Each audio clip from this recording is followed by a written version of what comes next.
Kipas dekat sini serendah RM89 je.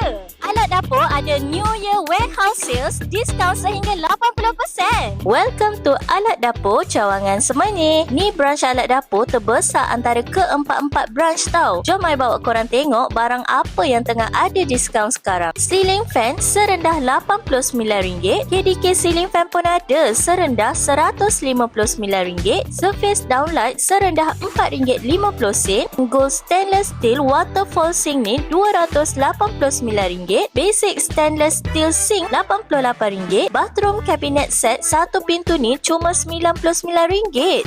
Bathroom cabinet set 2 pintu ni RM179. Two piece jamban RM165. Water heater serendah RM179. T-shape hood RM449. And slanted cooker hood ni RM519. Dekat sini ada lebih 200 jenis produk and semua up to 80% discount tau. And special untuk cawangan Semenyih and Ceras Batu 10, ada banyak pilihan lampu macam downlight, chandelier, wall lamps, wall switch and power tracks juga. Nak alat dapur yang lebih premium pun ada. Dekat sini ada standing cooker brand DeLonghi and Leban Steel juga. Wow, macam-macam ada kan? Untuk sinki pula, korang boleh dapatkan lebih dari 50 jenis pilihan dari ceramic sink, pump housing and workstation sink. New Year Warehouse Sales ni sampai 25 Januari 2026 ni je tau. So korang yang nak dapatkan alat dapur, pergi dapatkan sekarang.